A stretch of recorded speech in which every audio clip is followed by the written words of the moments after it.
ओम नमः शिवाय। हर हर महादेव।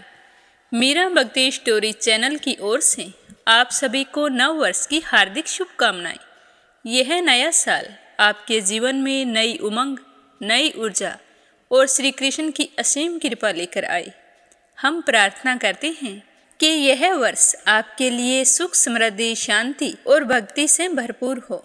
तो आइए इस पवित्र अवसर पर संकल्प लें कि हम अपने जीवन में प्रेम, दया और अध्यात्म को स्थान देंगे। हमारा चैनल आपकी भक्ति यात्रा में सदा आपका साथी बना रहेगा। आप सभी के सहयोग और स्नेह के लिए हृदय से आभार। आप सभी का जीवन मंगलमय हो, इसी कामना के साथ शुरू करते हैं आज की कथा। आज पौष माह के शुक्ल पक्ष की द्वितीया तिथि और बुधवार है। बुधवार का दिन भगवान गणेश जी को समर्पित है। अब की बार नए साल की शुभारंभ बुधवार से हो रही है और बुधवार का दिन गणेश जी भगवान को समर्पित है। तो भगवान गणेश जी की कृपा से आने वाले साल में हमारे सारे कार्य बिना विघ्न के पूरे होंगे। आज अपने सुनेंगे संकट नाशन गणेश स्तोत्र। इस स्तोत्र के नियमित पाठ से विद्यार्थियों को विद्या, ज्ञान पिपासियों को ज्ञान, धन संपदा की इच्छा रखने वाले को धन और संतान की इच्छा रखने वाले को संतान तथा मोक्ष की अभिलाषा रखने वाले को मोक्ष की प्राप्ति हो जाती है। ऐसी कोई भी मनोकामना और सिद्धि नहीं है जो संकट नाशक गणेश स्तोत्र के पाठ से पूरी ना हो। भगवान श्री गणेश को विघ्नहर्ता तथा विघ्न विनाशक भी कहा जाता है। संकट नाशन गणेश स्तोत्र का नित्य पाठ करने से व्यक्ति के जीवन में आने वाले विभिन्न प्रकार के संकट, विघ्न और बाधाएं दूर हो जाती हैं और बिगड़े काम भी बनने शुरू हो जाते हैं। इस स्तोत्र के नित्य पाठ से साधक के जीवन में सफलता, उन्नति और खुशहाली आती है। इसके साथ साथ व्यक्ति को धन, सुख, समृद्धि और ऐश्वर्य की प्राप्ति होती है। सनातन धर्म में भगवान श्री गणेश को विद्या और बुद्धि के देवता माना गया है। संकट नाशन गणेश स्तोत्र का नित्य पाठ करने से व्यक्ति के मन में सकारात्मक ऊर्जा का संचार होता है तथा उसके ज्ञान, विद्या और मानसिक क्षमता में वृद्धि होने लगती है। अगर आप पुत्र का सुख पाना चाहते हैं तो संकट नाशक स्तोत्र का पाठ नियमित रूप से करना शुरू कर दें, तो भगवान श्री गणेश की कृपा से पुत्र की प्राप्ति अवश्य होगी।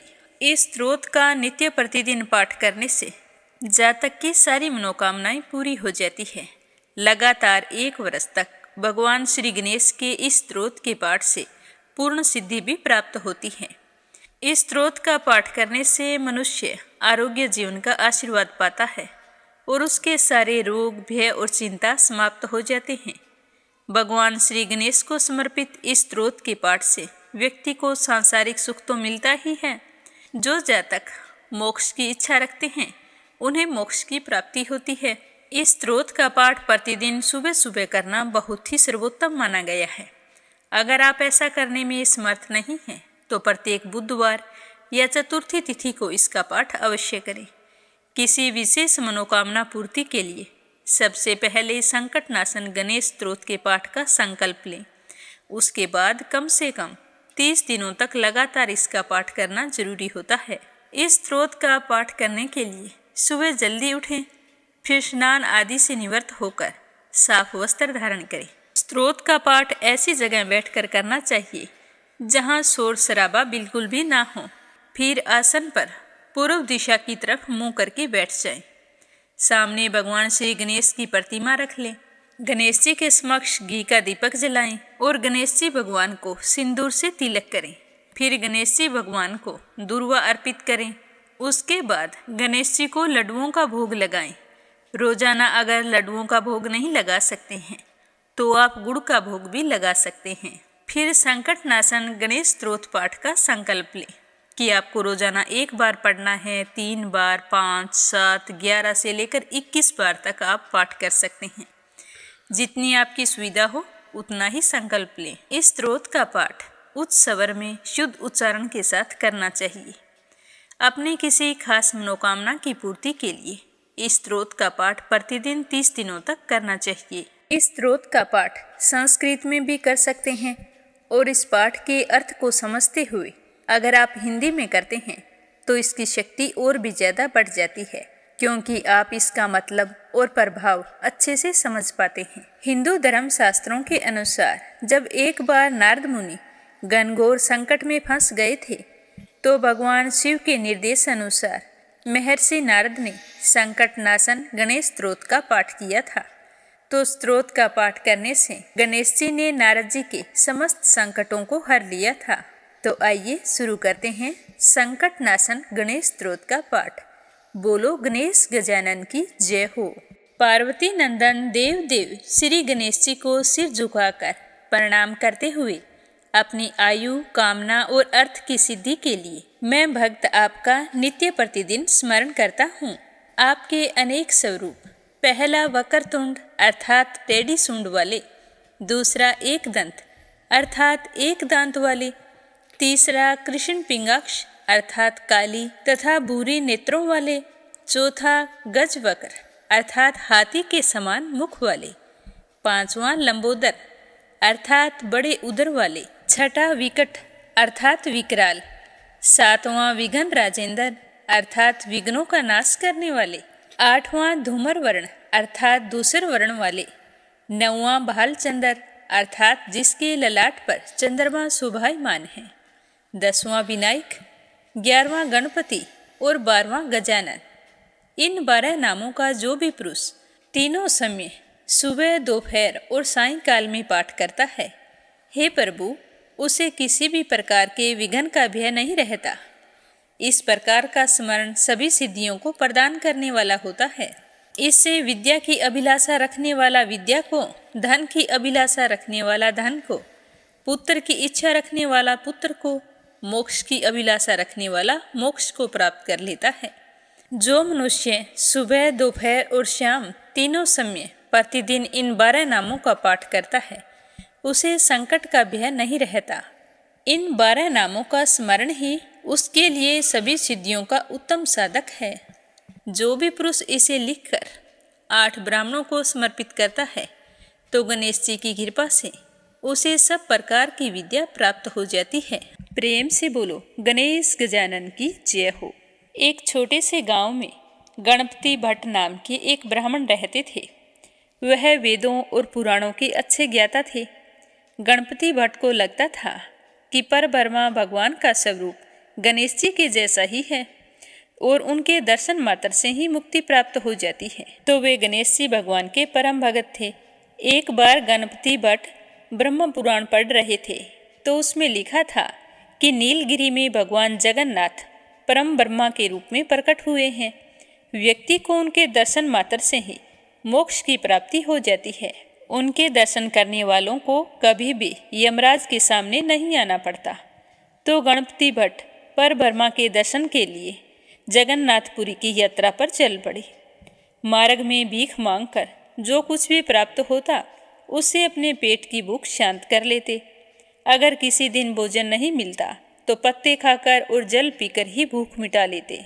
लंबी यात्रा करते करते गणपति भट्ट जगन्नाथपुरी के प्रवेश द्वार अथर नाला पहुंच गए। अथर नाला के विषय में मान्यता है कि जो भी इस स्थान को पार करके पूरी धाम पहुंचा है, उसे कभी भी यमराज दंड नहीं देता। तो गणपति भट्ट वहां पर रुक गए। स्नान करने के बाद में कुछ समय के लिए परम ब्रह्मा का ध्यान करने के लिए वहां पर बैठ गए। तो उन्होंने देखा कि कुछ श्रद्धालु जगन्नाथ मंदिर की ओर से आ रहे हैं। सभी बहुत ही प्रसन्न लग रहे हैं और उनके चेहरे पर संतुष्टि के भाव थे। उनके हाथों में जगन्नाथ जी का प्रसाद था। तो गणपति भट्ट ने उन भक्तों से पूछा कि आप लोग कहाँ से आ रहे हैं? तो वो श्रद्धालु कहने लगे कि हम जगन्नाथ मंदिर के दर्शन करने के पश्चात आज 5 दिनों के बाद वापिस अपने घर लौट रहे हैं। जगन्नाथ जी के दर्शन करके हम बहुत ही प्रसन्न हैं। तो गणपति भट्ट ने हैरान होकर उनसे पूछा कि क्या वहाँ आपको परम ब्रह्मा के दर्शन हुए? तो श्रद्धालु कहने लगे कि हाँ, हम लोगों ने वहाँ परम ब्रह्मा के दुर्लभ दर्शन किए हैं। तो उनकी बात सुनकर गणपति भट्ट ने फिर पूछा कि क्या आपने वहाँ परम ब्रह्मा के दर्शन ही किए हैं? तो सभी ने प्रसन्नचित्त होकर बताया कि हाँ, हम सभी ने वहाँ पर परम ब्रह्मा के दर्शन ही तो किए हैं। तो गणपति भट्ट विचार करने लगे कि यह कैसे हो सकता है। अगर इन भक्तों ने परम ब्रह्मा के दर्शन किए हैं तो यह लोग अपने घर की ओर वापस कैसे लौट रहे हैं। इनको तो परम ब्रह्मा में विलीन हो जाना चाहिए था। फिर उन्होंने पुराण में दोबारा पढ़ा, उसमें लिखा था कि जो भी परम ब्रह्मा के दर्शन करता है उसे मोक्ष प्राप्त हो जाता है। तो फिर यह लोग दर्शन करने के पश्चात अपने घर कैसे लौट सकते हैं। अब गणपति भट्ट का मन मस्तिष्क उस समय भ्रमित हो रहा था। उनकी समझ में कुछ भी नहीं आ रहा था कि क्या सही है और क्या गलत है। एक पल के लिए उनके मन में विचार आया कि मेरा तो इतनी दूर आना व्यर्थ हो गया, आत्महत्या करके अपना शरीर त्याग देता हूँ। फिर उन्हें पुनः ध्यान आया कि पुराणों में लिखा है कि आत्महत्या नहीं करनी चाहिए। उधर पुरी में बैठे जगन्नाथ जी भगवान समझ गए कि मेरा भक्त तो भ्रमित हो गया है। तो उन्होंने एक ब्राह्मण का रूप धारण किया और गणपति भट्ट के पास जा पहुँचे और वहाँ जाकर कहने लगे कि आप इतने विचलित क्यों लग रहे हैं। तो गणपति भट्ट ने उनकी ओर देखकर पहले तो उन्हें बड़े ही आदरपूर्वक प्रणाम किया और फिर कहा कि मैंने तो पुराणों में पढ़ा है कि नीलगिरी में परम ब्रह्मा के दर्शन होते ही मोक्ष को प्राप्त हो जाता है, लेकिन मुझे तो यहाँ आकर पता चला है कि यहाँ कोई परम ब्रह्मा है ही नहीं। तो ब्राह्मण पूछने लगा कि आपको ऐसा क्यों लगता है। तो गणपति भट्ट कहने लगे कि मैंने पढ़ा है कि जो भी व्यक्ति परम ब्रह्मा के दर्शन करता है उसका शरीर तो परम ब्रह्मा में विलीन हो जाता है, लेकिन मैंने तो भक्तों को उनके दर्शन के पश्चात अपने घर की ओर जाते हुए देखा है। अगर वास्तव में यहाँ कोई परम ब्रह्मा होता है तो वो लोग घर कैसे जा रहे थे, उन्हें मुक्ति क्यों नहीं मिली। तो ब्राह्मण के वेश में आई जगन्नाथ जी मुस्कुराते हुए बोले कि भगवान जगन्नाथ को कल्पतरु के नाम से भी जाना जाता है, अर्थात वह सबकी इच्छाएं पूर्ण करते हैं। इसीलिए जो भक्त दर्शन करने के पश्चात घर लौटने की इच्छा से आता है वह वापस घर लौट जाता है। जिनकी जैसी कामना थी जगन्नाथ जी ने उनकी मनोकामना पूर्ण कर दी। जगन्नाथ जी के धाम में जो भक्त जैसी इच्छा लेकर आता है उसे उसी के अनुसार फल मिलता है। इसीलिए यह मत सोचो कि यहाँ परम ब्रह्मा के दर्शन नहीं होते। तो ब्राह्मण की बात सुनकर गणपति भट्ट का मन बदल गया और वह जगन्नाथ जी के दर्शन करने के लिए जगन्नाथपुरी धाम की ओर चल पड़े। जिस दिन गणपति भट्ट जगन्नाथ मंदिर में सिंह द्वार पर पहुँचे उस दिन संयोग से स्नान पूर्णिमा थी। उस समय जगन्नाथ जी बलभद्र और सुभद्रा माता को स्नान मंडप में ले जाकर स्नान करवाया जा रहा था।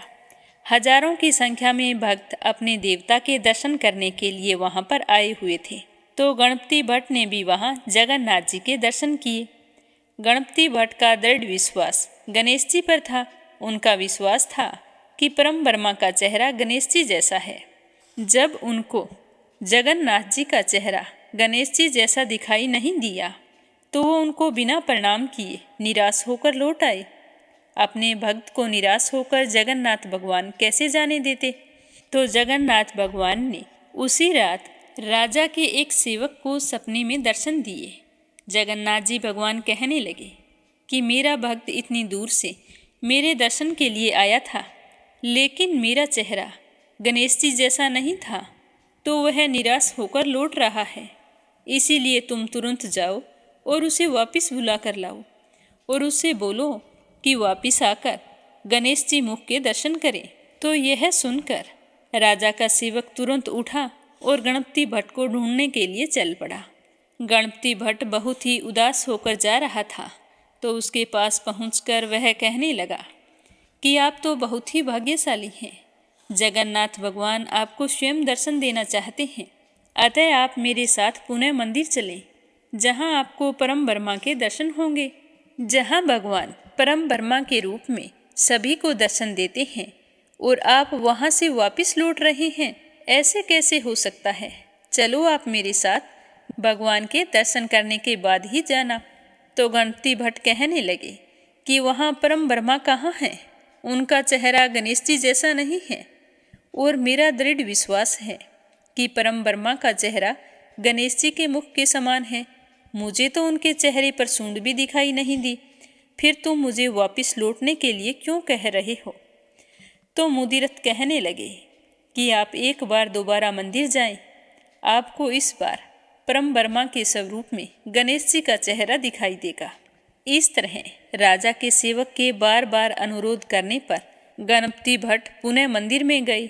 इस बार उन्हें भगवान जगन्नाथ और बलभद्र के चेहरे पर एक बड़ी सूंड और सुंदर दंत के दर्शन हुए, तो जिसे देखकर गणपति भट्ट ने प्रसन्न होकर उनकी स्तुति की।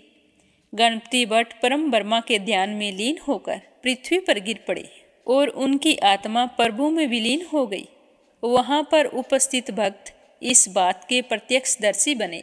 कहा जाता है कि उसके पश्चात से ही स्नान पूर्णिमा के दिन जगन्नाथ जी का हाथी वेश या फिर गजानन वेश बनाया जाता है। तो ये थी गणेश जी के परम भक्त की कहानी।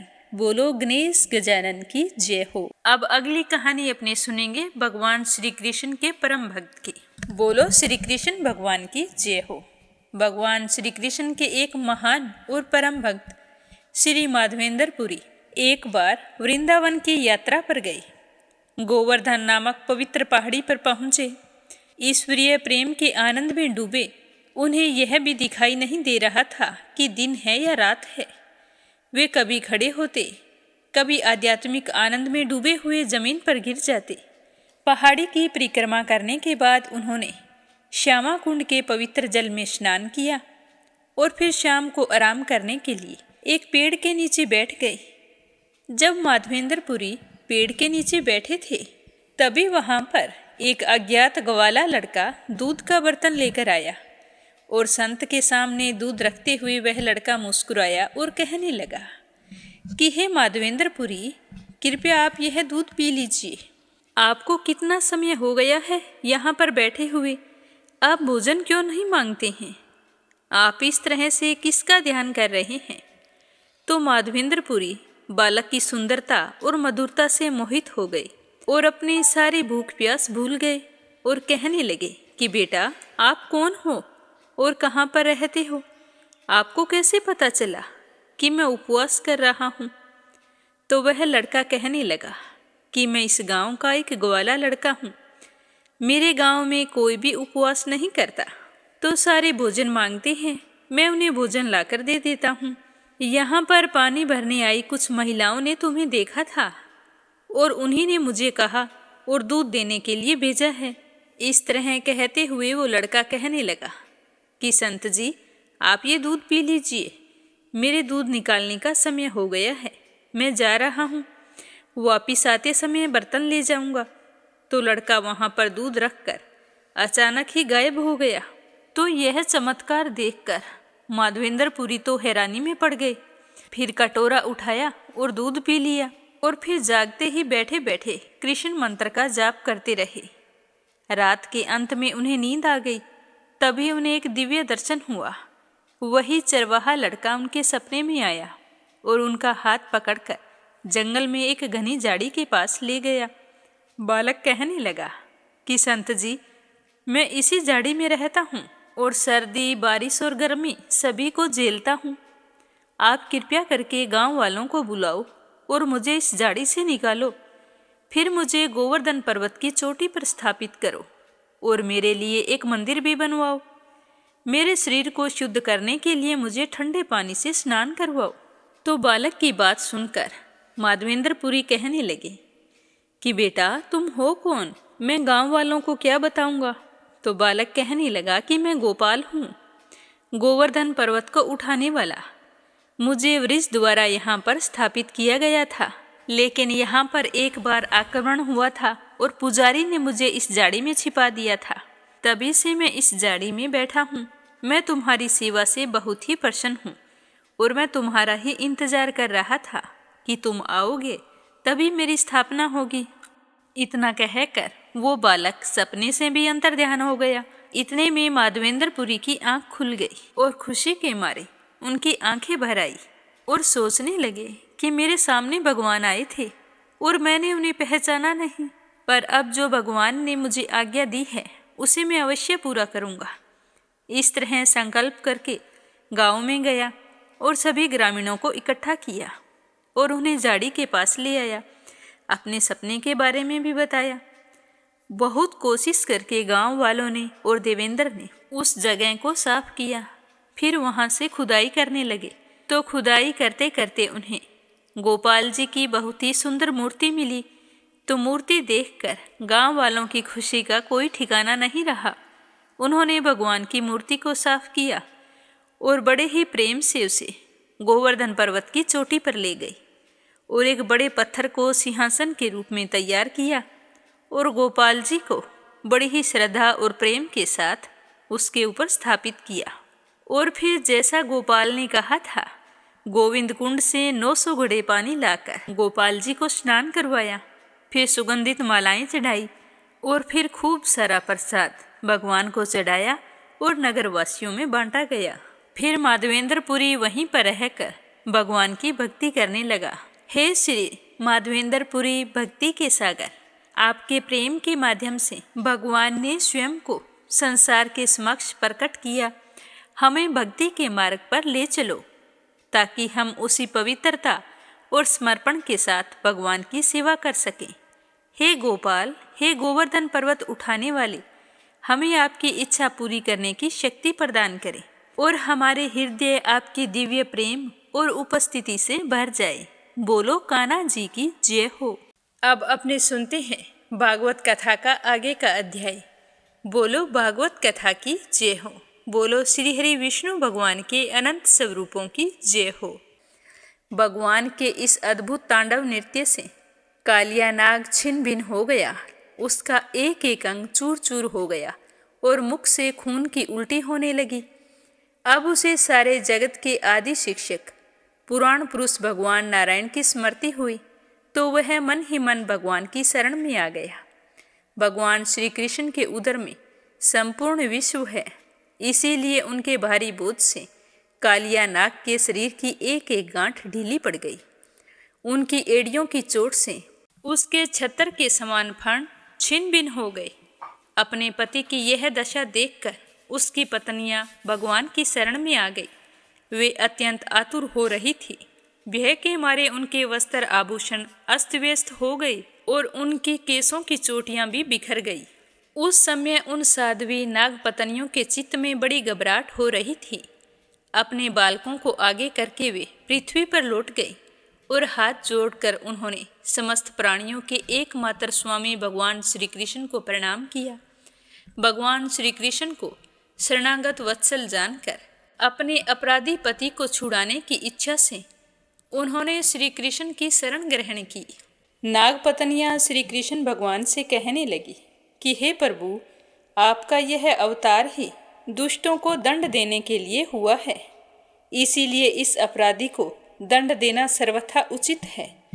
आपकी दृष्टि में स्त्री और पुत्र का कोई भेदभाव नहीं है, इसीलिए आप किसी को दंड देते हैं तो वह उसके पापों का प्रायश्चित कराने और उसका परम कल्याण करने के लिए ही देते हैं। आपने हम लोगों पर यह बड़ा ही अनुग्रह किया है। यह तो आपका कृपा प्रसाद है, क्योंकि आप जो दुष्टों को दंड देते हैं उससे उनके सारे पाप नष्ट हो जाते हैं।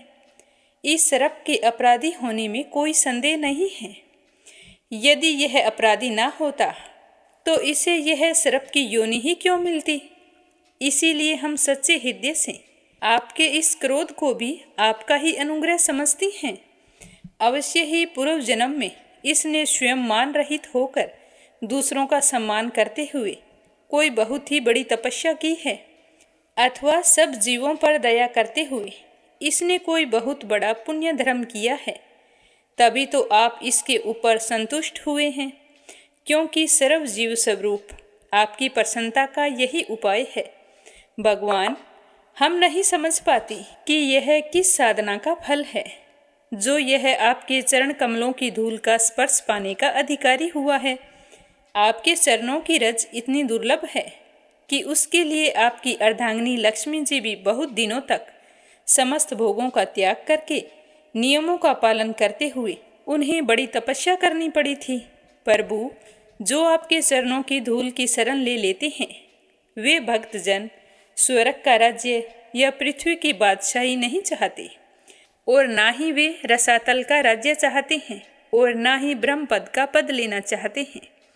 उन्हें तो अणिमादि योग सिद्धियों की चाह भी नहीं रहती, यहाँ तक कि वे जन्म मृत्यु से छुड़ाने वाले मोक्ष की प्राप्ति भी नहीं करते हैं। स्वामी, यह नागराज तमोगुणी योनि में उत्पन्न हुआ है और अत्यंत क्रोधी है, फिर भी इसे आपकी वह परम पवित्र चरण रज प्राप्त हुई है जो दूसरों के लिए सर्वथा दुर्लभ है तथा जिसको प्राप्त करने की इच्छा मात्र से ही संसार चक्कर में पड़े हुए जीवन को संसार के वैभव संपत्ति की तो बात ही क्या है, मोक्ष की प्राप्ति भी हो जाती है। प्रभु, हम आपको प्रणाम करती हैं। आप अनंत एवं अचिंतनीय ऐश्वर्य के नित्य निधि हैं। आप सबके अंतःकरण में विराजमान होने पर भी अनंत हैं। आप समस्त प्राणियों और पदार्थों के आश्रय तथा सब पदार्थों के रूप में विद्यमान हैं। आप प्रकृति से परे स्वयं परमात्मा हैं। आप सब प्रकार के ज्ञान और अनुभवों के खजाने हैं। आपकी महिमा और शक्ति अनंत हैं। आपका स्वरूप अप्राकृत दिव्य चिन्मय है। प्राकृतिक गुणों एवं विकारों का भी आप स्पर्श नहीं करते। आप ही ब्रह्मा हैं। हम आपको नमस्कार करते हैं। आप प्रकृति में क्षोभ उत्पन्न करने वाले काल हैं, काल शक्ति के आश्रय हैं और काल के क्षण कल्प आदि समस्त अवयवों के साक्षी हैं। आप विश्व रूप होते हुए भी उससे अलग रहकर उसके दृष्टा हैं। आप उसके बनाने वाले निमित्त कारण तो हैं ही, उसके रूप में बनने वाले उपादान कारण भी हैं। प्रभु, पंचभूत, उनकी तन मात्राएं, इंद्रियां, प्राण, मन, बुद्धि और इन सब का खजाना चित्त, ये सब आप ही तो हैं।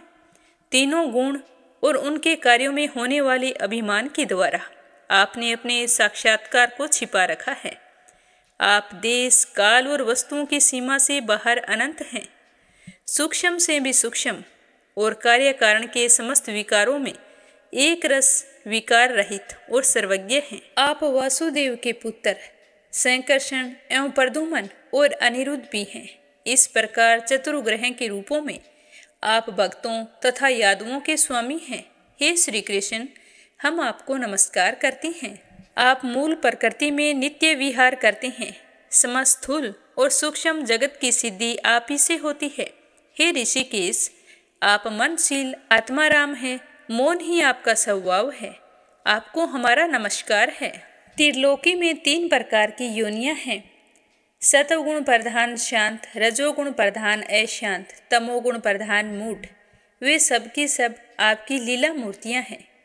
फिर भी इस समय आपको सतोगुण प्रधान शांत जन ही विशेष प्रिय है, क्योंकि आपका यह अवतार और ये लीलाएं साधु जनों की रक्षा तथा धर्म की रक्षा और विस्तार के लिए हुआ है।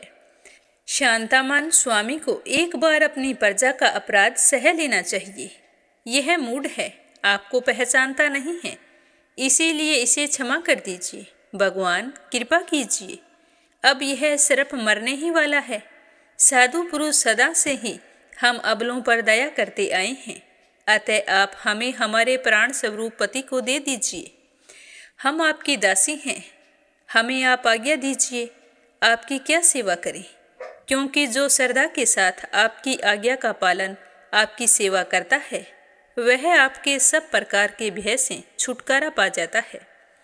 तो इस तरह सुखदेव जी कहने लगे कि हे परीक्षित, भगवान के चरणों की ठोकरों से कालिया नाग के फण छिन्न भिन्न हो गए थे। वह बेशुद्ध हो रहा था। जब नाग पत्नियों ने इस प्रकार भगवान की स्तुति की, तब उन्होंने दया करके उसे छोड़ दिया। धीरे धीरे कालिया नाग की इंद्रियों और प्राणों में कुछ कुछ चेतना आ गई और वह बड़े ही कठिनाई के साथ श्वास लेने लगा। थोड़ी ही देर के बाद बड़ी दीनता से हाथ जोड़कर भगवान से इस प्रकार कहने लगा कि हे नाथ, हम जन्म से ही दुष्ट, तमोगुणी और बहुत ही दिनों के बाद बदला लेने वाले होते हैं। बड़े ही क्रोधी जीव हैं।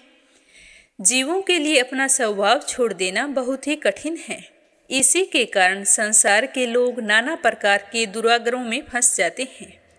विश्व विधाता, आपने ही गुणों के भेद से इस जगत में नाना प्रकार के स्वभाव, वीर्य, बल, योनि, बीज, चित्त और आकृतियों का निर्माण किया है।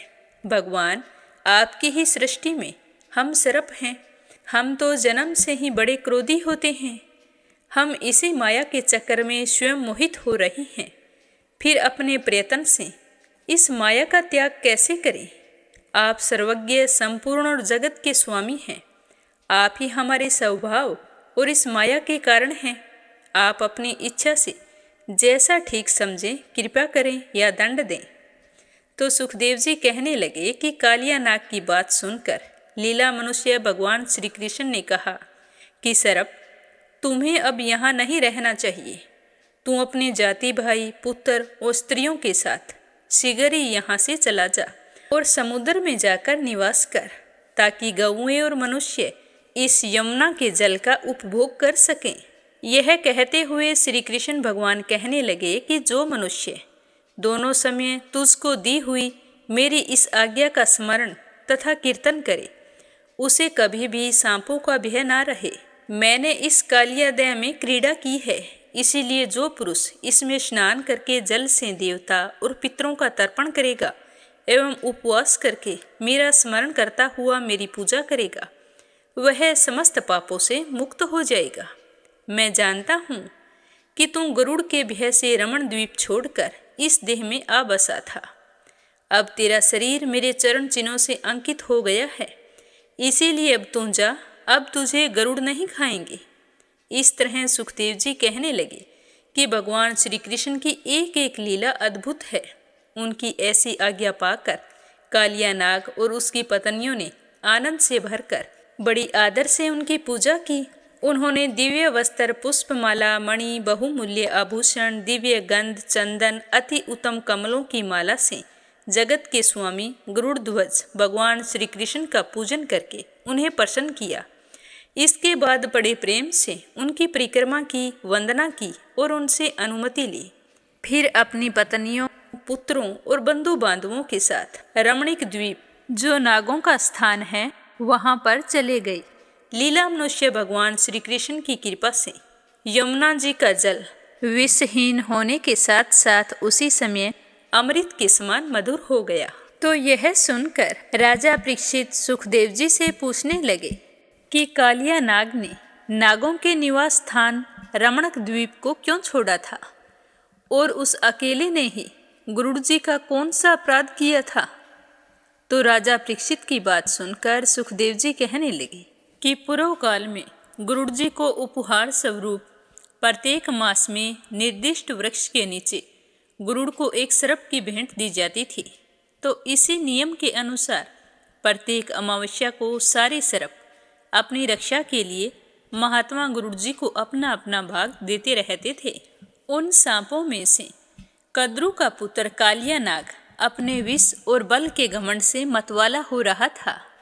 उसने गरुड़ का तिरस्कार करके स्वयं को बलि देना तो दूर रहा, दूसरे सर्प जो गरुड़ को बलि देते उसे भी खा जाता था। तो जब इस बात का पता भगवान के प्यारे पार्षद शक्तिशाली गरुड़ को लगा तो उन्हें बड़ा ही क्रोध आया। इसीलिए उन्होंने कालिया नाग को मार डालने के विचार से बड़े वेग से उस पर आक्रमण किया। विस्तर कालिया नाग ने जब देखा कि गरुड़ बड़े वेग से मुझ पर आक्रमण करने के लिए आ रहे हैं, तब कालिया नाग अपने 101 फण फैलाकर डसने के लिए उन पर टूट पड़ा। उसके पास शस्त्र थे केवल दांत, इसीलिए उसने दांतों से गरुड़ को डस लिया और अपनी भयानक जीभ लपलपा रहा था। उसकी सांस लंबी चल रही थी, आंखें बड़ी ही डरावनी दिखाई दे रही थी। गरुड़ जी भगवान विष्णु के वाहन हैं और उनका वेग तथा पराक्रम भी अतुलनीय है। कालिया नाग की यह डिठाई देखकर उनका क्रोध और भी बढ़ गया तथा उन्होंने उसे अपने शरीर से झटक कर फेंक दिया और अपने सुनहरे बाएं पंख से कालिया नाग पर बड़े जोर से प्रहार किया। तो उनके पंख की चोट से कालिया नाग घायल हो गया और घबरा कर वहां से भाग पड़ा और यमुना जी के इस कुंड में चला आया। यमुना जी का यह कुंड गरुड़ के लिए अगम्य था, साथ ही वह इतना गहरा था कि उसमें दूसरे लोग जा भी नहीं सकते थे। इसी स्थान पर एक दिन भूख से व्याकुल गरुड़ ने तपस्वी सोबरी के मना करने पर भी अपने अभीष्ट भक्ष्य मत्स्य को बलपूर्वक पकड़कर खा लिया। अपने मुखिया मत्स्य राज के मारे जाने के कारण मछलियों को बड़ा ही कष्ट हुआ और वे अत्यंत दीन और व्याकुल हो गई। उनकी यह दशा देखकर महर्षि सोबरी को बड़ी ही दया आई। उन्होंने उस कुंड में रहने वाले सभी जीवों की भलाई के लिए गरुड़ को श्राप दे दिया। कहा कि गरुड़ फिर कभी इस कुंड में घुसकर मछलियों को खाएंगे तो उसी क्षण प्राणों से हाथ धो बैठेंगे। यह मैं सत्य कहता हूँ, इसमें कोई संशय नहीं है। महर्षि सोबरी के इस श्राप की बात को कालिया नाग के सिवा और कोई सांप नहीं जानता था, इसीलिए वह गरुड़ के भय से वहां रहने लगा और अब भगवान श्री कृष्ण ने उसे निर्भय करके वहां से रमणक द्वीप में भेज दिया।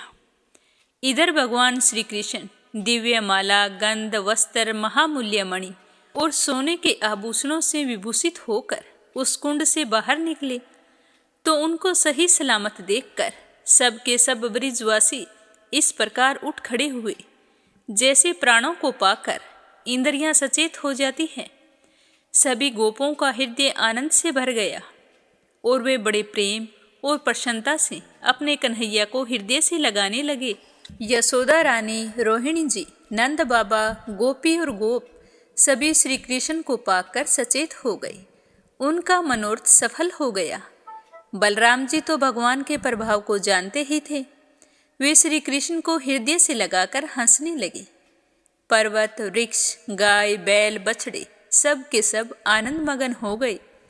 गोपों के कुल गुरु ब्राह्मणों ने अपनी पत्नियों के साथ नंद बाबा के पास आकर कहा कि नंद जी, तुम्हारे बालक को कालिया नाग ने पकड़ लिया था तो वहां से छूटकर आना असंभव था, पर कान्हा तो छूटकर आ गया है। यह बड़े सौभाग्य की बात है। अतः तुम श्री कृष्ण के मृत्यु के मुख से सकुशल लौट आने की खुशी में ब्राह्मणों को दान दो। तो ब्राह्मणों के इस तरह के वचन सुनकर नंद बाबा को बड़ी ही प्रसन्नता हुई। उन्होंने बहुत सारा सोना और गौएं ब्राह्मणों को दान में दे दी।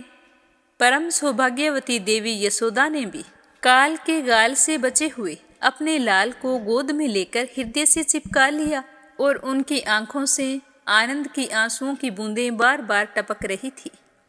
ब्रिजवासी और गौएं सभी बहुत थक गए थे, ऊपर से भूख प्यास भी लग रही थी, इसीलिए उस रात वे ब्रिज में नहीं गए, वहीं यमुना तट पर सो गए। गर्मी के दिन थे, सूखा वन था। आधी रात के समय उसमें आग लग गई। उस आग ने सोए हुए ब्रिजवासियों को चारों ओर से घेर लिया और वह उन्हें जलाने लगी। तो आग की आंच लगने से सारे ब्रिजवासी घबरा कर खड़े हो गए और लीला मनुष्य भगवान श्री कृष्ण की शरण में गए और कहने लगे कि प्यारे श्री कृष्ण, श्याम सुंदर, महाभाग्यवान बलराम, तुम दोनों का बल विक्रम अनंत है। देखो देखो, वन में भयंकर आग लगी हुई है। सगे संबंधी सभी स्वजनों को जलाना चाहती है।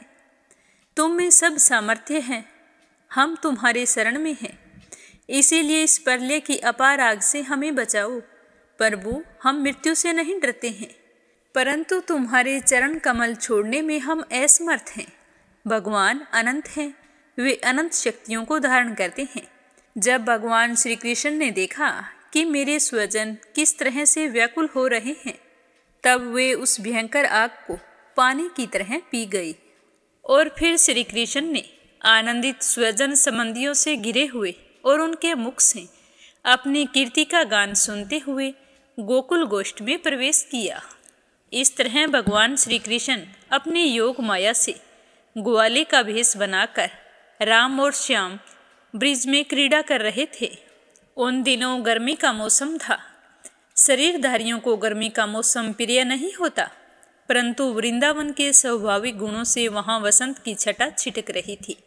इसका कारण था वृंदावन में परम मधुर भगवान श्याम सुंदर श्री कृष्ण और बलराम जी निवास करते थे। वहां पर झिंगुरों की तीखी झंकार झरनों के मधुर झरझर में छिप गई थी। उन झरनों से सदा सर्वदा बहुत ठंडी जल की फुइयां उड़ा करती थी। जिसके कारण वहाँ के वृक्षों की हरियाली देखते ही बनती थी। तो वहाँ के वासियों को गर्मी का किसी प्रकार से क्लेश नहीं सहना पड़ता था। नदियों में अगाध जल भरा हुआ था। बड़ी बड़ी लहरें उनके तटों को चूम जाया करती थी। वे उनके पुलिनों से टकराती और उन्हें स्वच्छ बना जाती। उनके कारण आसपास की भूमि गीली बनी रहती।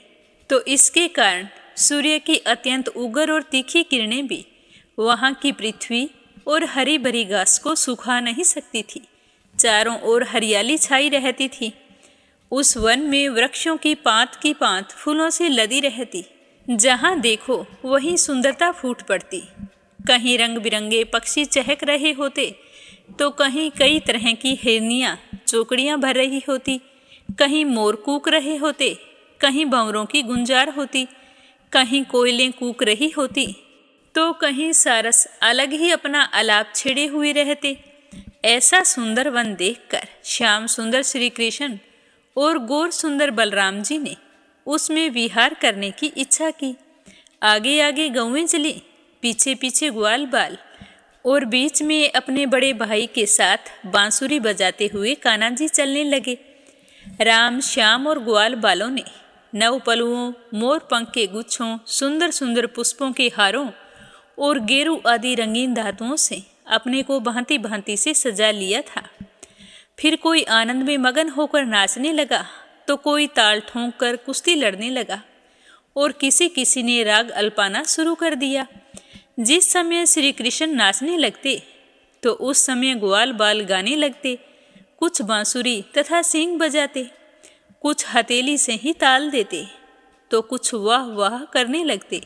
उस समय नट जैसे अपने नायक की प्रशंसा करते हैं, वैसे ही देवता लोग ग्वाल बालों का रूप धारण करके वहां आते और गोप जाति में जन्म लेकर छिपे हुए बलराम और श्री कृष्ण की स्तुति करने लगते। घुंघराली अलकों वाले श्याम और बलराम एक दूसरे का हाथ पकड़कर कुम्हार के चाक की तरह चक्कर काटते, घूमरी प्रेता खेलते, कभी एक दूसरे से अधिक फांद जाने की इच्छा से कूद पड़ते, तो कभी कहीं होड़ लगाकर ढेले फेंकते, कभी ताल ठोंक ठोंक कर रस्सा कसी करते, जिसमें एक दल दूसरे दल के विपरीत रस्सी पकड़कर खींचता, और कभी कहीं एक दूसरे से कुश्ती लड़ने लगते। इस प्रकार तरह तरह के खेल खेलते। कहीं जब दूसरे ग्वाल बाल नाचने लगते, तो श्री कृष्ण और बलराम जी गाते और बांसुरी बजाते, तो कभी एक दूसरे पर बेल, जायफल या आंवले के फल हाथ में लेकर फेंकते, कभी एक दूसरे की आंख बंद करके छिप जाते, वह पीछे से ढूंढता। इस प्रकार आंख मिचौनी खेलते। कभी एक दूसरे को छूने के लिए बहुत दूर दूर तक दौड़ते थे, और कभी पशु पक्षियों की चेष्टाओं का अनुकरण करते थे। कभी मेंढकों की तरह फुदक फुदक कर चलते, तो कभी मुंह बनाकर एक दूसरे की हंसी उड़ाते। कहीं रस्सियों से वृक्षों पर झूला डालकर झूलते, तो कभी दो बालकों को खड़ा करके उसकी बाहों के बल लटकने लगते, तो कभी किसी राजा की नकल करने लगते। इस प्रकार राम और श्याम वृंदावन की नदी, पर्वत, घाटी, कुंज, वन और सरोवरों में भी वे सभी खेल खेलते जो साधारण बच्चे संसार में खेला करते हैं। एक दिन बलराम और श्री कृष्ण ग्वाल बालों के साथ उस वन में गौएं चरा रहे थे। तब ग्वाल के वेश में एक परलम नाम का असुर आ गया। उसकी इच्छा थी कि मैं श्री कृष्ण और बलराम को हर कर ले जाऊं। भगवान श्री कृष्ण तो सर्वज्ञानी हैं, वे उसे देखते ही पहचान गए। फिर भी उन्होंने उसका मित्रता का प्रस्ताव स्वीकार कर लिया। वे मन ही मन सोच रहे थे कि किस युक्ति से इसका वध करना चाहिए। ग्वाल बालों में सबसे बड़े खिलाड़ी, खेलों के आचार्य श्री कृष्ण ही थे। उन्होंने सब ग्वाल बालों को बुलाकर कहा कि मेरे प्यारे मित्रों, आज हम लोग अपने को उचित रीति से दो दलों में बांट लेते हैं और फिर आनंद से खेलते हैं। तो सारे कहने लगे कि ठीक है। उस खेल में ग्वाल बालों ने बलराम और श्री कृष्ण को अपना नायक बनाया। कुछ श्री कृष्ण के साथी बन गए और कुछ बलराम के बन गए। फिर उन लोगों ने तरह तरह से बहुत सारे खेल खेले, जिसमें एक दल के लोग दूसरे दल के लोगों को अपनी पीठ पर चढ़ाकर एक निर्दिष्ट स्थान पर ले जाते थे। जीतने वाला दल चढ़ाता, हारने वाला दल ढोता। इस प्रकार एक दूसरे की पीठ पर चढ़ते चढ़ाते श्री कृष्ण आदि ग्वाल बाल गौएं चराते हुए भांडीर नामक वट वृक्ष के पास पहुंच गए। एक बार बलराम जी के दल वाले श्री दामा, वृषभ आदि ग्वाल बालों ने खेल में बाजी मार ली। तब श्री कृष्ण और उसके साथी दूसरे दल के लोगों को अपनी पीठ पर चढ़ाकर ढोने लगे। हारे हुए श्री कृष्ण ने श्री दामा को अपनी पीठ पर चढ़ाया, भद्रसेन ने वृषभ को, प्रलम्ब जी ने बलराम जी को चढ़ाया। दानव पुंगव प्रलम्ब ने देखा कि श्री कृष्ण तो बड़े बलवान हैं, उन्हें मैं हरा नहीं सकूंगा, तो वे उसी के पक्ष में हो गए और बलराम को लेकर फुर्ती से भाग गए और जो स्थान तय किया गया था कि जहां पहुंचकर पीठ से उतारना था, उस स्थान से आगे निकल गए। बलराम जी बड़े भारी पर्वत के समान बोझ वाले थे। उनको लेकर प्रलंबासुर दूर तक नहीं जा सका और उसकी चाल धीमी हो गई और वो रुक गई। तब उसने अपना स्वाभाविक दैत्य रूप धारण कर लिया और उसके काले शरीर पर सोने के गहने चमक रहे थे और गौर सुंदर बलराम जी को धारण करने के कारण उसकी ऐसी शोभा हो रही थी मानो बिजली से युक्त काले बादल ने चंद्रमा को धारण कर रखा हो। उसकी आंखें आग की तरह धधक रही थी और दाढ़ें भौहों तक पहुंची हुई बड़ी बिहावनी थी। उसके लाल लाल बाल इस तरह बिखर रहे थे मानो आग की लपटें उठ रही हों। उसके हाथ और पैरों में कड़े, सिर पर मुकुट और कानों में कुंडल थे। उनकी कांति से वह बड़ा ही अद्भुत लग रहा था। उस भयानक दैत्य को बड़े वेग से आकाश में जाते देखकर पहले तो बलराम जी कुछ घबरा गए, परंतु दूसरे ही क्षण अपने स्वरूप की याद आते ही उनका भय गायब हो गया। बलराम जी ने देखा कि जैसे चोर किसी का धन चुरा कर जा रहा है, वैसे ही यह शत्रु मुझे चुरा कर आकाश मार्ग से लिए जा रहा है। उस समय जैसे इंद्र ने पर्वत पर वज्र चलाया था, वैसे ही उन्होंने क्रोध करके उसके सर पर एक जोर से मुक्का मारा। मुक्का इतना जोर से था कि उसका सर चूर चूर हो गया। वह मुख से खून उगलने लगा, उसकी चेतना जाती रही और वह बड़ा भयंकर शब्द करता हुआ इंद्र के द्वारा वज्र के मारे हुए पर्वत के समान उसी समय प्राणहीन होकर पृथ्वी पर गिर पड़ा। बलराम जी परम बलशाली थे। जब ग्वाल बालों ने देखा कि उन्होंने प्रलंबासुर को मार डाला है, तब उनके आश्चर्य की सीमा ना रही। वे बार बार वाह वाह करने लगे। ग्वाल बालों का चित्त प्रेम से भाव विभोर हो गया। वे उनके लिए शुभकामनाओं की वर्षा करने लगे। उन्हें तो ऐसा लग रहा था कि जैसे वो मरकर लौट आए हों। इसी भाव से आलिंगन करके प्रशंसा करने लगे। प्रलंबासुर मूर्तिमान पाप था। उसकी मृत्यु से देवताओं को बड़ा ही सुख मिला। वे बलराम जी पर फूल बरसाने लगे और कहने लगे कि बहुत अच्छा किया। इस तरह से उनकी खूब प्रशंसा करने लगे। और फिर सुखदेव जी कहते हैं कि हे परीक्षित, उस समय जब ग्वाल बाल खेल कूद में लग गए, तब उनकी गौएं बेरोक टोक से चरती हुई बहुत दूर निकल गई और हरी हरी घास के लोभ से एक गहन वन में घुस गई।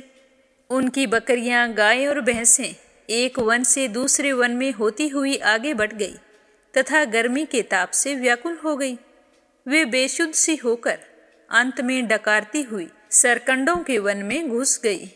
जब श्री कृष्ण, बलराम आदि ग्वालों ने देखा कि हमारे पशुओं का कहीं कोई पता ठिकाना नहीं है, तब उन्हें अपने खेल कूद पर बड़ा ही पछतावा हो रहा था। फिर वे अपने पशुओं की खोजबीन करने लगे, परंतु उन्हें अपनी गौओं का पता नहीं लगा। गौएं तो ब्रिजवासियों की जीविका का साधन थी।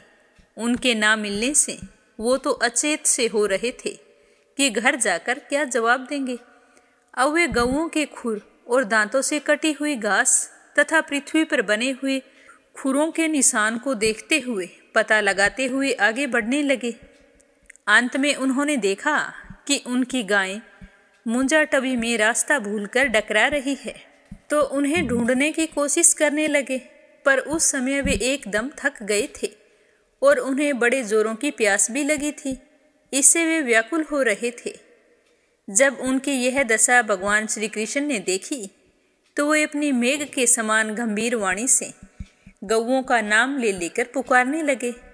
गौएं भी अपने नाम की ध्वनि सुनकर बड़ी ही हर्षित हुई और उत्तर में जोर जोर से हुंकारने और रंभाने लगी। तो इस प्रकार भगवान श्री कृष्ण उन गायों को पुकार ही रहे थे कि उस समय वन में चारों ओर से आग लग गई, जो वनवासी जीवों का काल होती है। साथ ही बड़ी जोर की आंधी भी चलकर उस अग्नि के बढ़ने में सहायता करने लगी। इससे सब ओर फैली हुई वह प्रचंड अग्नि अपने भयंकर लपटों से समस्त चराचर जीवों को भस्म करने लगी। जब ग्वालों और गौओं ने देखा कि दावानल चारों ओर से हमारी ही ओर बढ़ता आ रहा है तो वे बहुत ही भयभीत हो गए और मृत्यु के भय से डरे हुए जीव जिस प्रकार भगवान की शरण में आते हैं, वैसे ही वे श्री कृष्ण और बलराम जी के शरणागत होकर उन्हें पुकारते हुए बोले कि महावीर श्री कृष्ण, प्यारे श्री कृष्ण, परम बलशाली बलराम, हम तुम्हारे शरणागत हैं। देखो, हम इस दावानल में जल जाएंगे, तुम दोनों हमें इससे बचा लो। श्री कृष्ण, जिनके तुम ही भाई बंधु और सब कुछ हो, उन्हें तो किसी प्रकार का कष्ट नहीं होना चाहिए। सब धर्मों के ज्ञाता श्याम सुंदर, तुम ही हमारे एकमात्र रक्षक और स्वामी हो। हमें तुम पर पूरा भरोसा है। इस तरह बताते हुए सुखदेव जी कहने लगे कि अपने सखा ग्वाल बालों के ये दीनता भरे वचन सुनकर भगवान श्री कृष्ण ने कहा कि तुम डरो मत, अपनी आंखें बंद कर लो। तो भगवान की आज्ञा सुनकर उन ग्वाल बालों ने अपनी आंखें मूंद ली। तब योगेश्वर भगवान श्री कृष्ण ने उस भयंकर आग को अपने मुंह से पी लिया और इस प्रकार उन्हें उस घोर संकट से छुड़ा लिया। जब ग्वाल बालों ने अपनी आंखें खोलकर देखा तो अपने को भांडीर वट के पास पाया। इस प्रकार अपने आप को और गौओं को दावानल से बचा देखकर सारे ग्वाल बाल बहुत ही हैरान हुए और श्री कृष्ण और बलराम की वाहवाही करने लगे। तो श्री कृष्ण की इस योग सिद्धि तथा योग माया के प्रभाव को देखकर और अपने दावानल से हुई रक्षा को देखकर वे सारे सोचने लगे कि श्री कृष्ण आम आदमी नहीं है, यह तो कोई भगवान है। सायंकाल होने पर बलराम जी के साथ भगवान श्री कृष्ण ने गायें लौटाई और बंसी बजाते हुए उनके पीछे पीछे वृज की यात्रा की। उस समय ग्वाल बाल उनकी स्तुति करते हुए आ रहे थे और इधर वृज में गोपियों को श्री कृष्ण के बिना एक एक क्षण 100 युगों के समान लग रहा था। जब भगवान श्री कृष्ण लौटे तब उनके दर्शन करके वे परमानंद में मगन हो गई। तो आज भागवत कथा को अपने यहीं विराम देते हैं। आगे क्या हुआ यह अपने सुनेंगे कल की कथा में।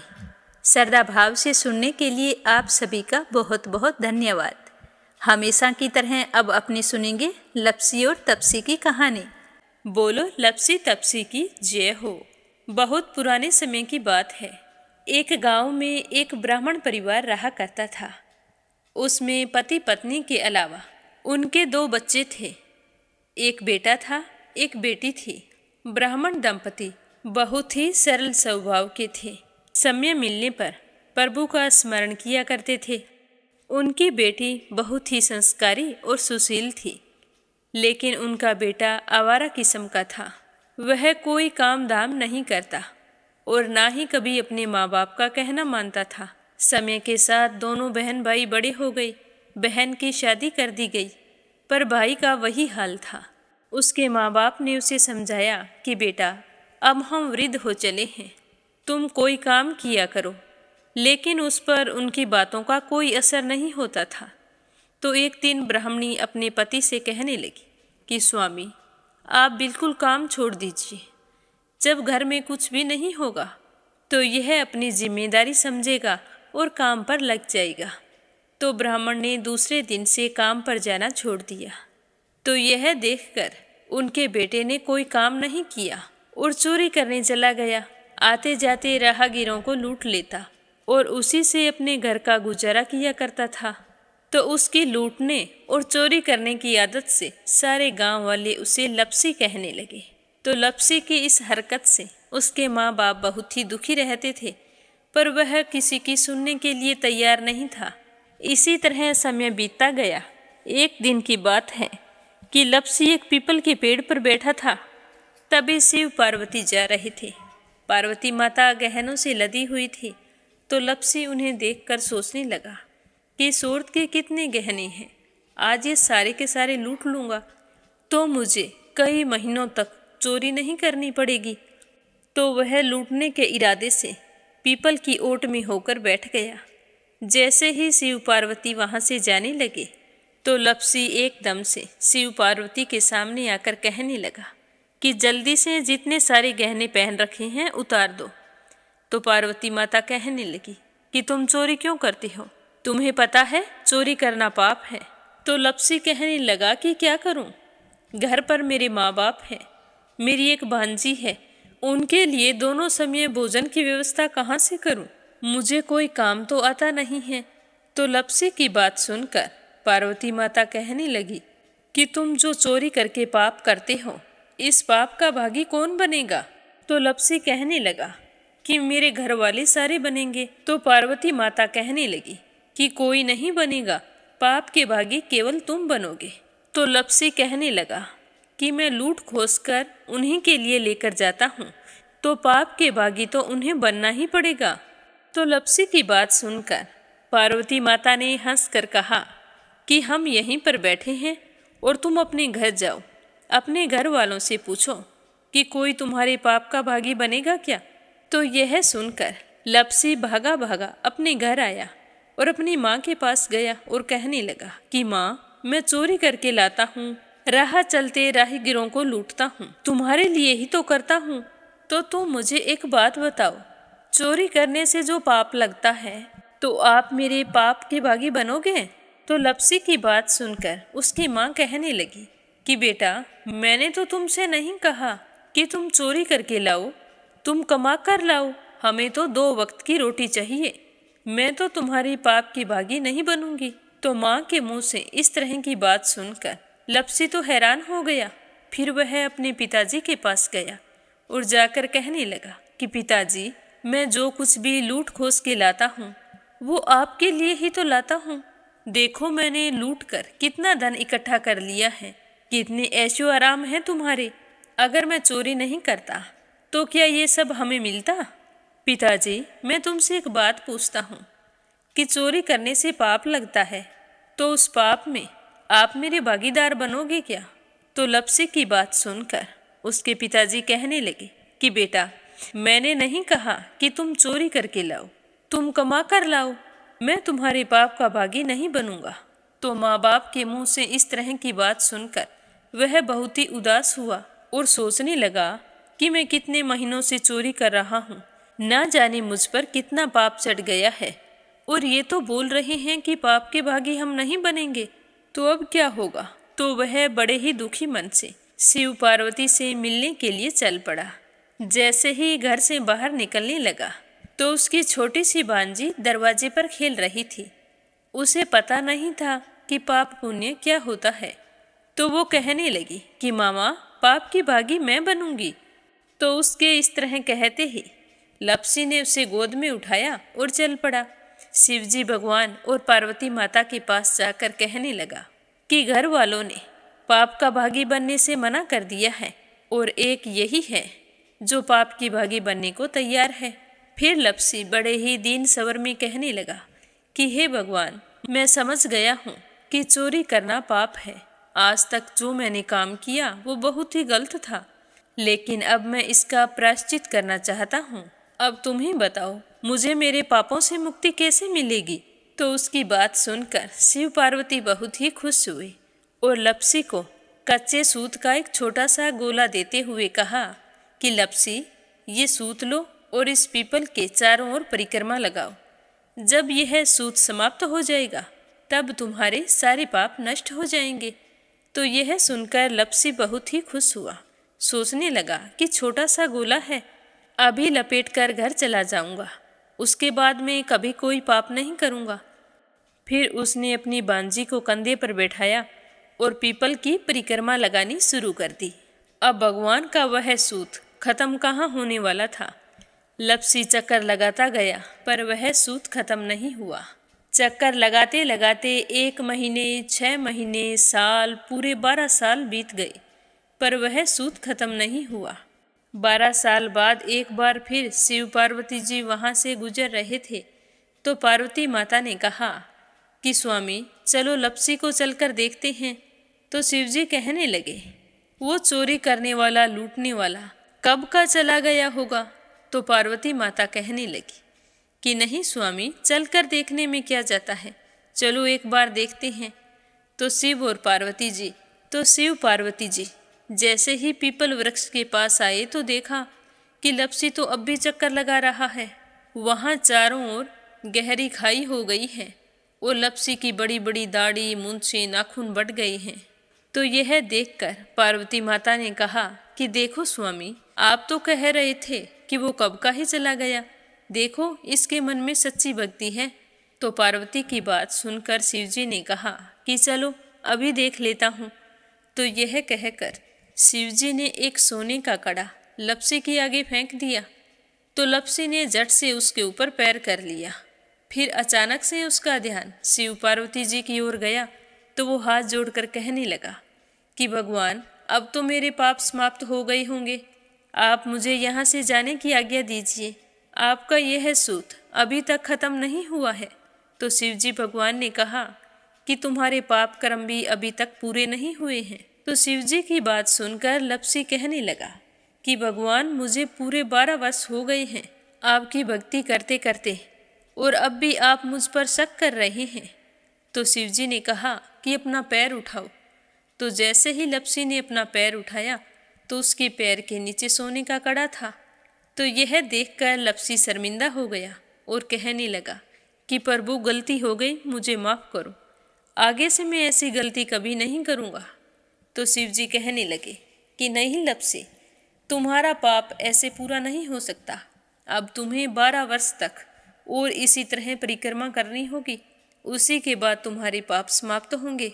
यह कहकर शिव पार्वती वहाँ से चले गए और वह फिर से पीपल के पेड़ की परिक्रमा करता रहा। करते करते 12 साल बीत गए। 12 साल बाद में शिव पार्वती जी वहाँ पर आए तो उन्होंने देखा कि आज भी वो वहीं पर चक्कर लगा रहा है। तो शिव जी ने फिर उसके सामने सोने की अंगूठी फेंकी पर उसने कोई ध्यान नहीं दिया। तो शिव जी भगवान प्रसन्न होकर कहने लगे कि हे लपसी, आज से तुम मेरी तपस्या करके तपसी बन गए हो। मैं तुम्हें वरदान देता हूँ कि तुम अपने जीवन में सारे सुखों को प्राप्त करेगा और तूने 24 बरस तक मेरी भक्ति की है, इसका फल भी तुझे अवश्य मिलेगा। जो भी औरत गाय और कुत्ते की रोटी नहीं बनाएगी उसका पुण्य फल तुम्हें मिलेगा। आंगन लीप कर दहलीज नहीं लीपेगी तो उसका पुण्य फल भी तुझे ही मिलेगा। अगर हमारे घर की बहन बेटी को हम सूट, तीवल या साड़ी भेंट स्वरूप देते हैं तो साथ में मोली का धागा और कुछ रुपए नहीं देंगे तो उसका पुण्य फल भी तुम्हें ही मिलेगा। अगर कोई दिए से दिया जलाएगा तो उसका पुण्य फल भी तुम्हें ही मिलेगा। अगर व्रत और पूजा पाठ में सारी कहानी सुन ले और तुम्हारी कहानी ना सुने तो उसका पुण्य फल भी तुम्हें ही मिलेगा। कहा जाता है कि तभी से सुबह पहली रोटी गाय की और सुबह की अंतिम रोटी छोटी बनाई जाती है और शाम को अंतिम रोटी बड़ी बनाई जाती है जो कुत्ते की होती है। और दिए से दिया भी नहीं जलाया जाता और घर की बहन बेटियों को सूट और तीवल के साथ भेंट स्वरूप कुछ रुपए भी जरूर दिए जाते हैं। और उसी दिन से हर व्रत कथा के बाद में लपसी तपसी की कहानी जरूर सुनी जाती है और कथा समाप्त होने पर कहा जाता है कि लपसी का फल लपसी को मिले, तपसी का फल तपसी को मिले। हमारी पूजा पाठ का, हमारे व्रत का और हमारी कहानी का पुण्य फल हमें मिले।